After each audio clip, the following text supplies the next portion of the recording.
The funniest rumor that we had was that we were married to basketball players and one of us got divorced and we were using our alimony to buy schools.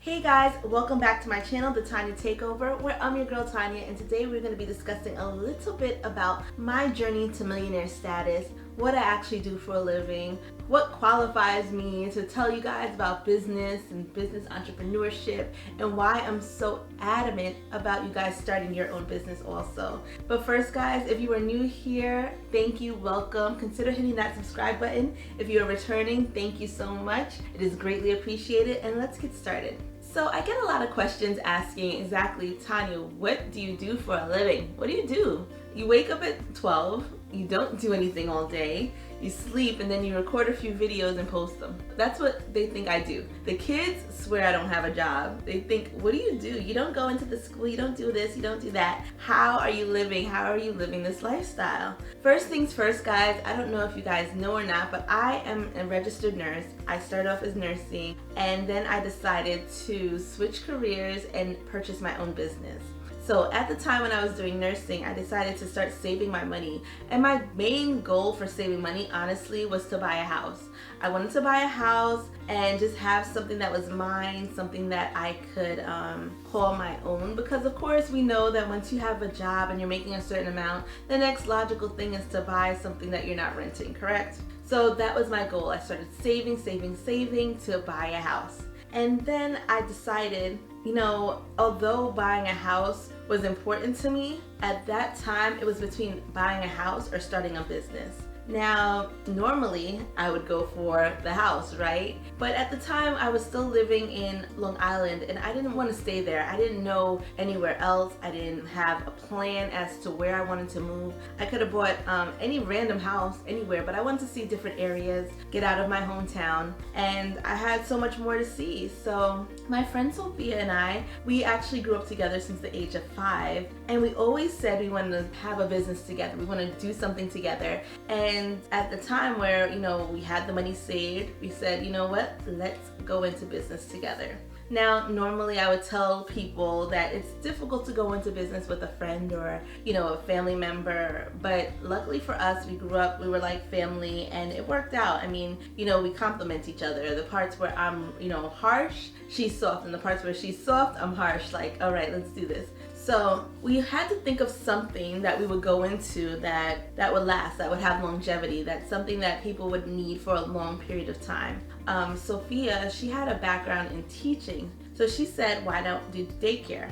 Guys, I'm not gonna lie to you. I'm like, daycare, kids, me? No way. I did not have a lot of children around me, so I wasn't very, used to kids. But my game plan all this time was never to be in a classroom with kids or, to be teaching them, because I didn't have that background. My background is nursing. My background is in the medical field. So we looked online and we found a business for sale. So we decided to buy that business. And that is one thing I would always recommend to somebody who is looking to go into business for themselves, whether it be something like a nursing home or something like education or something like that needs state requirements and licensing. I would always suggest that you try to purchase a business that has already been running as that. I say that to say, I suggest that you buy a business that was already established as a school or established as a store or established as a restaurant. It's much easier and much cheaper and will save you in the long run if you just buy a business that somebody is selling. Why is that? Because usually when you go into a business and you see like a blank open space, it hasn't been licensed, it hasn't been approved for fire inspection, it hasn't been approved for, any state requirements, anything that needs state licensing, it hasn't been approved for. So although it might be cheaper to go into like a blank warehouse and just build it from scratch, it ultimately works out better if you buy an already established business. And I'm speaking for experience because just 2 years ago, I was looking to expand into a big charter school. But there's a lot of charter school requirements that people don't look into, and the school that I was looking to purchase needed a lot of work done, and it wasn't up to licensing code, it wasn't up to fire code or anything, and it was going to cause an exuberant amount of money, like a lot of money. So I would always suggest you go into a business that is, somebody who's older or retiring, they can't handle the business anymore, purchase it from them, take it over, put your name on it, and then run it as is. I digress. So that is exactly what we did. We purchased a business in New Jersey. We purchased a business was not doing so well, but we had a lot of ideas that we could bring to the table. We knew exactly what we wanted to do, what renovations we wanted to make, how we were going to brighten it up, how we were going to market. So that's exactly what we did. And in 2 years, guys, we were able to expand to our second daycare center. When we started the business with the daycares, we didn't know exactly what we were doing. We had both come from positions where we worked for other people. We didn't know what it was like to, have to pay payroll. We didn't know what it was like to have to pay like overhead and marketing. We didn't know these things. We were just kind of jumped in without looking, thinking, or acting, and just knew in our heart why we were doing it, but we didn't know exactly what we were doing. And it was so funny. The reception that we got from owning the daycares, it wasn't what you thought it would be. You would think it would be, all high fives and go girl, go girl, you doing it. No, a lot of people thought we were, the funniest rumor that we had was that we were married to basketball players and one of us got divorced and we were using our alimony to buy schools. Like, it wasn't that we were educated or that we saved up our money and we bought these schools. We were looked at as it was given to us. That's how we got this. And, just a lot of rumors that went around that we just were not expecting. And you'd be surprised that you get it from the most unexpected ones. So my main advice I would give to anybody who's looking into a business, people aren't going to want to believe that you did this or how you did it. Either you won money from a lotto or you got alimony money. It's just easier for them to believe that 2 little girls from Long Island could sit there and buy these schools from alimony money and basketball players and everything else. It was crazy. It was so funny to us. We never took it to heart. It was just really like, seriously guys, we can go to school and save up our money too. So they don't expect you to have savings and good credit, or they just don't expect these things from us. And I think that was what really drove us. I love that. I love being underestimated. It really, if you want me to work hard, underestimate me and let me show you what I could do. So we went through it when we first started our businesses. I remember when we bought our second business, one of the maintenance men came up to us and was like, who's your boss? Because, this needs to be fixed, this needs to be fixed. Who's your boss? And when we told them, I was like, oh, well, I'm the boss here. It's mine. And he said, no, where's the boss? Where's the boss who owns this? And he was just so shocked when I said, it's me. I own it. So I think that was a very a great highlight for when I started my business. But we got that a lot. We got a lot of people underestimating us, thinking we couldn't do it, thinking that we would fail, because it's just easier for people to accept the fact that people aren't driven or we won't succeed, because it's just easier that way, I guess, on people. And I don't even get into why I think that way. It just is what it is. And we've been going through it for years. So for all of you who want to know, I own 2 daycare centers. I have staffing of about 24 teachers, and that is my main source of income. I own daycare centers. They are currently running with children in it, with teachers, with principal in there that's taking care of the kids, and I oversee it. So that is my first 2 sources of income. My third source of income is a clothing line, a children's clothing line. And I think this is very important. I mean,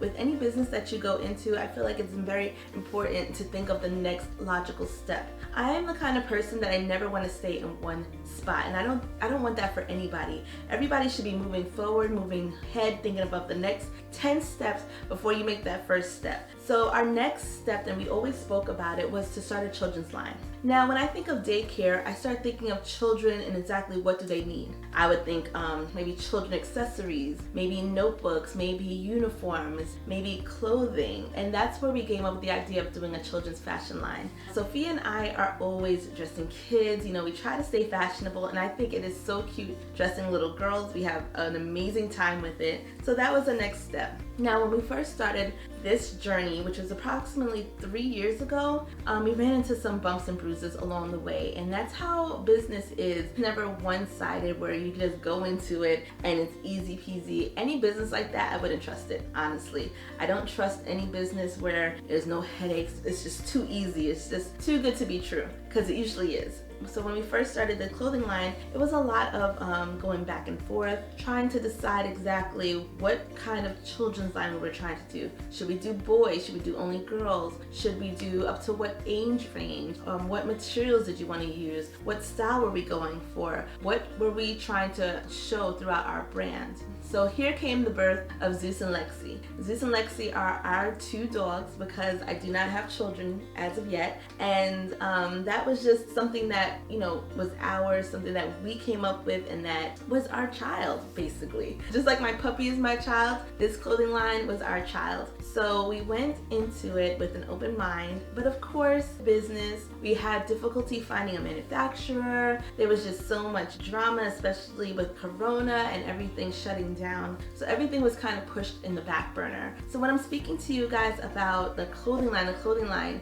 I'm just super excited about it, because I've been working on it for years now, like 3 years. And it's so funny. It's like you always think, and I think this is with any business, you always think of everything that you failed at, or that didn't do well, or that's taking so long. But you don't realize that everything happens exactly the time it's supposed to happen. And that when you finally put your work out to the world, or your baby out to the world, your audience, your customers, they don't see that back work that you did, those late nights staying up, the time you couldn't find a manufacturer, the time you were up sewing yourself, the time you were up cutting and drawing. They don't see any of that. They just see your finished product, and that's all it's about. And I think when people do a business, they get very deterred, because it's not easy. Business and having a business is never easy. If it is easy, do not trust it. So that is my 3rd source of income, my clothing line that we are still currently working on. But while I am working on the clothing line, mind you, I still do have my daycare centers. So that is 3 sources of income, how I'm bringing in money and how I'm staying, how I'm able to live the life that I do.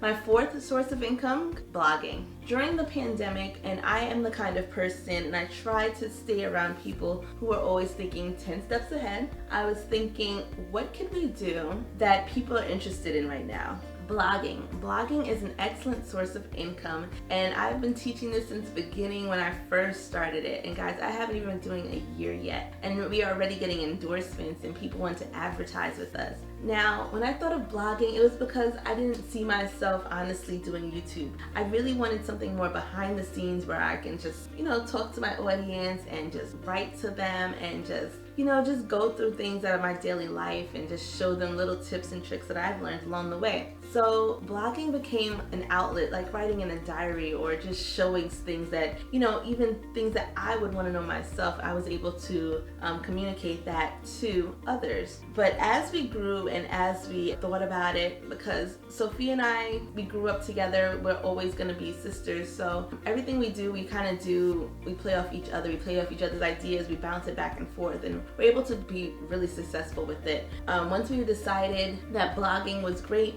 we realized we didn't need 2 people per se to blog. And once you write basically what you want to write out for the week or the idea that you have for the week, you're done for the month. So that left a whole lot of free time where during the pandemic, both of our locations for our schools were closed. And the clothing line was put at a halt because, of course, everything was shut down. There was no shipping back and forth. Now we had blogging, and that was great, but we really didn't need 2 people, 7 days a week, 24/7 doing a blog. That's when we decided, let's go on to the next level. So we do blogging.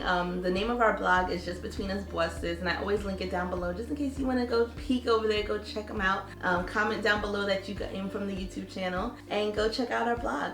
Our fifth source of income would be eventually YouTube. YouTube is something that we eventually want to expand on and of course make an income from. I feel like anybody who comes on YouTube without the intent of making an income from it is doing themselves a disservice. I enjoy making videos, I enjoy letting you guys into my life, but why not make it a career as well? Why not monetize it? Why not do it to the very most, the very best that you can? So once we decided we were going to try to go into YouTube, we decided that she would more take over the blog and I would take over YouTube, because I would have to fight her. You guys see how I have to fight her in front of the camera. I thought I was bad, but she is worse, okay? I cannot get her in front of the camera for nothing. So I had to just take it and say, you know what, I'm gonna take this YouTube, I'm gonna call it the Tanya Takeover, because I'm taking over. I'm trying to teach you guys business, I'm teaching you lifestyle, I'm teaching you shopping, budgeting, everything. And I feel like this is my chance to take over, because usually everything we did together. So just between us bosses is our place where we can talk to other boss ladies. And that doesn't mean that you have to own a business. You just have to have that intent. I just need you to have that drive, that motivation,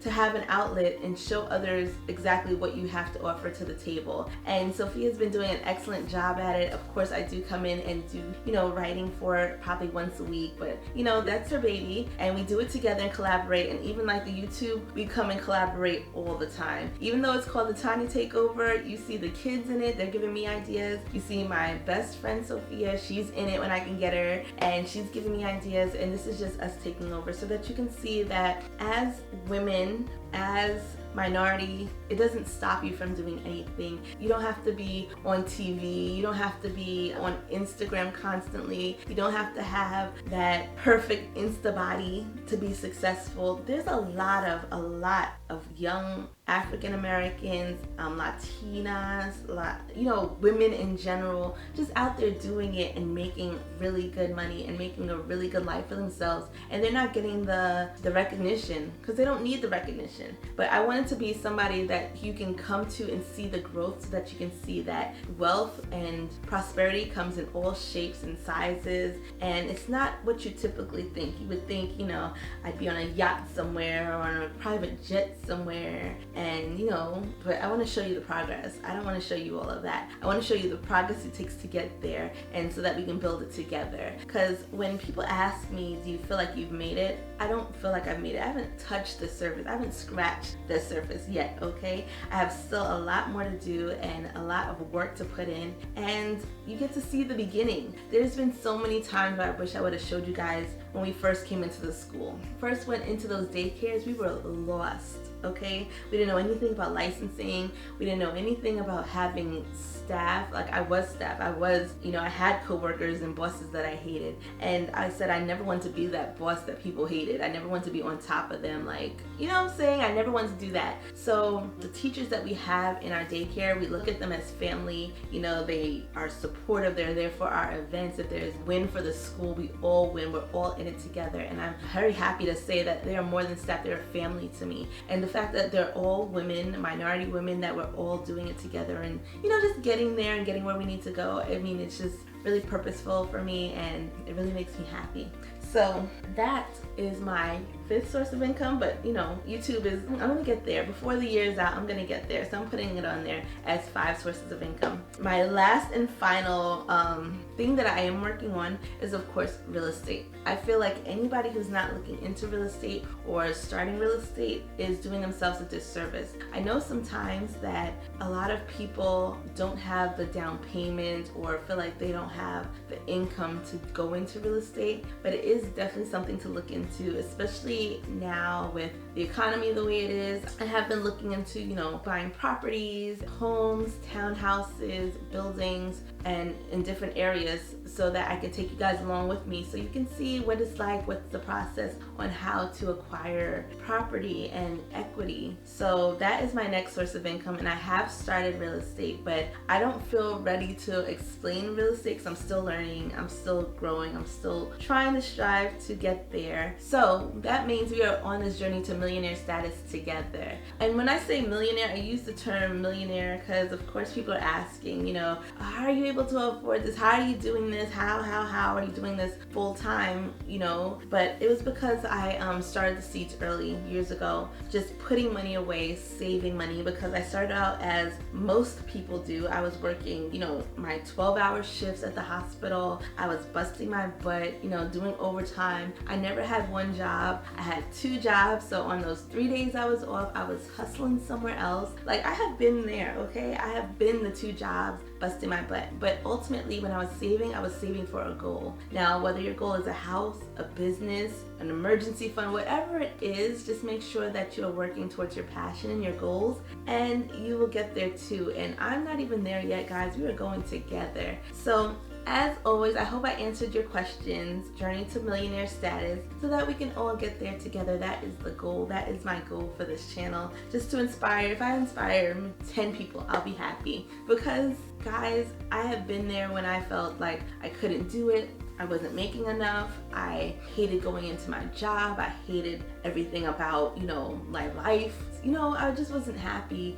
And you never want to feel like that going into a job. And especially now, I think a lot of people are grateful to even have a job, because with everything being so up in the air, it's scary. It's really scary. So I just want to start opening your minds to start thinking of other avenues, thinking of different things that you can do, think different ways that you can start making money, so that you too can have your own business and you don't have to worry on whether you're going to be furloughed tomorrow, or whether you're going to have a job tomorrow, or if you are going to be laid off, because things are just so unsure. I mean, before, having a city job used to be like, I got a city job, they can't get rid of me, they can't do this, they can't do that. But apparently, if the system shuts down, they have to. They have to do what they have to do. And it just goes to show you that nothing is secure anymore. You have to attain, you have to get your own bag, your own money. You have to motivate yourself, move yourself, because nobody's gonna do it for you. Nobody is gonna work as hard for you as you are. So guys, I hope this answered your questions.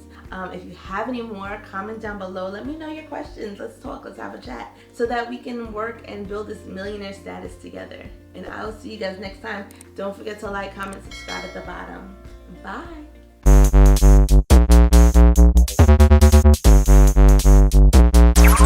Bye.